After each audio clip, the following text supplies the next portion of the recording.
নমস্কার বন্ধুরা, village career coaching সেন্টারে তোমাদের স্বাগত জানাচ্ছি। তো আমরা ইউনিট ডিজিটের অঙ্ক করছি। তাহলে ইউনিট ডিজিটের আমরা অঙ্ক করছি। তো ইউনিট ডিজিটের অঙ্কে আমরা যে পাওয়ারের অঙ্কগুলো আছে আমরা সেগুলো অঙ্ক করছি। তো পাওয়ারের ডিজিটের অঙ্কে আমরা কি করব, যদি একটু ভালো করে করি তাহলে 5 সেকেন্ডের মধ্যে উত্তর হয়ে যাবে। আমাদের কিছু নিয়ম, কিছু সূত্র আছে, সেই সূত্রের সাহায্যে আমরা করব। আমরা ইউনিট ডিজিট যেহেতু বলেছে, তাহলে আমরা ইউনিট ডিজিট শেষের অঙ্কগুলি শুধু দেখব। শেষের অঙ্কগুলি কি দেখব? ধরুন 784 শেষে 4 আছে, ঠিক আছে, 784 শেষে 4 আছে। আর ওর যে পাওয়ার আছে 126, ওর শেষে 6 আছে। তাহলে আমরা 4-এর ক্ষেত্রে কী নিয়ম দেখব? 4-এর ক্ষেত্রে যদি পাওয়ার জোড়া সংখ্যা থাকে, তাহলে হবে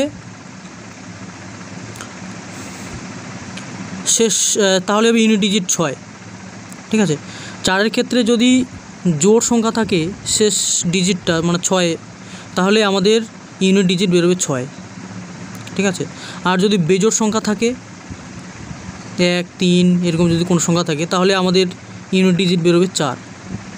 তাহলে শেষে 4, এর পাওয়ার শেষে 6 আছে, তার মানে এর ইউনিট ডিজিট বেরোচ্ছে আমাদের 6, ঠিক আছে। এখান থেকে তো একটা জানতে পারলাম যে 6 বেরোচ্ছে, তাহলে আমরা লিখতে পারি 6, শেষে মিডলে যোগ আছে। এবার 4-এর ইউনিট ডিজিট বলেছে 7। তাহলে একটু আগে কি বললাম যে বেজোড় সংখ্যা থাকলে 4-এর শেষে যদি 4-এর যদি শেষে বেজোড় সংখ্যা থাকে পাওয়ার, তাহলে আমরা একক সংখ্যা কী লিখব? 4, ঠিক আছে। তাহলে 6 আর 4 এখন আমরা কি করছি? যোগ করছি। তাহলে 6 আর 4 যোগ করলে হচ্ছে আমাদের 10, অর্থাৎ আমাদের একক সংখ্যা বের হচ্ছে 0। তাহলে আমাদের এ নাম্বারটা হচ্ছে তার অ্যান্সার, ঠিক আছে। আচ্ছা, চলো পরের অঙ্কটি দেখি। পরের অঙ্কটি কী বলছে?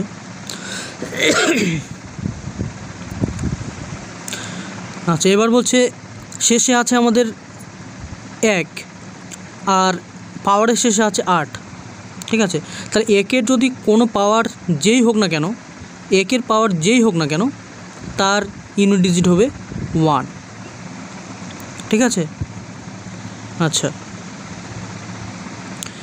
একের আবার এখানে 1 আছে, একের ইউনিট ডিজিট মানে আবার যেই থাক না কেন আমরা পাওয়ার দেখব না, তাহলে আমাদের একই হবে, ঠিক আছে।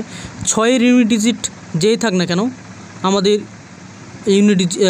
শেষ সংখ্যাটি মানে ইউনিট ডিজিট 6ই হবে, ঠিক আছে। শেষে 5 আছে, 5-এর ইউনিট ডিজিট যাই থাক না কেন, ঠিক আছে, আমাদের শেষে 5 হবে, ঠিক আছে।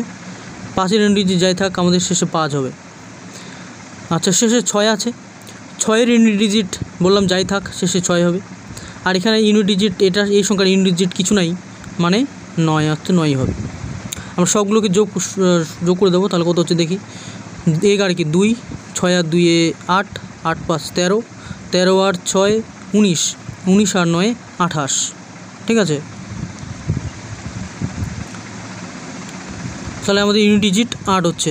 জানি না কোথায় কী করলাম, হয়তো একটু ভুল টুল হলো, মানে কোথাও মিলছে না, ঠিক আছে। আবার একটু করে দেখি কোথায় ভুল গেল।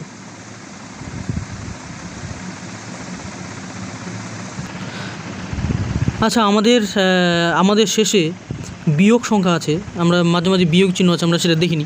তাহলে 1 minus plus 1 minus 6 plus 5 minus 6 plus 9। তাহলে কিছু বিয়োগ করব, কিছু যোগ করব। তাহলে 1 আর 2, 2 আর 5 7, 7 আর 9, 9 7 হচ্ছে 16, ঠিক আছে। বিয়োগ আছে আমাদের -6 আর -6 12, তাহলে -16 থেকে -12 বিয়োগ করলে হবে 4। তাহলে আমাদের ইউনিট ডিজিট বেরোচ্ছে 4, ঠিক আছে। তাহলে বি নাম্বারটা হচ্ছে আমাদের অ্যান্সার।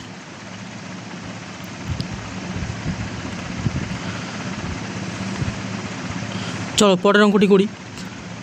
বলছে 4-এর শেষে 4 আছে আমাদের, 4-এর পাওয়ার শেষে আছে 3, 5-এর পাওয়ার শেষে আছে 7, 1-এর পাওয়ার শেষে আছে 1।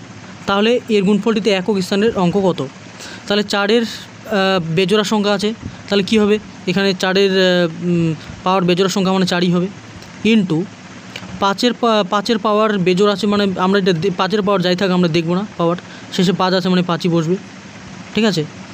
ইন্টু 1-এর পাওয়ার 1 থাকার যাই থাক শেষে আমরা দেখব না পাওয়ার, তাহলে আমাদের 1 তো 1ই বসবে। তাহলে আমাদের গুণগুলো কত হচ্ছে 5 × 5 4 × 5 = 20, তাহলে 20 ইউনিট ডিজিট কত আসছে 0।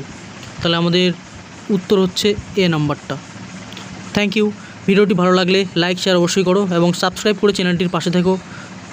আর ভিলেজ ক্যারিয়ার কোচিং সেন্টারে ভর্তি হতে চাইলে বা কোচিং শিখতে চাইলে আমাদের সঙ্গে যোগাযোগ করতে পারো।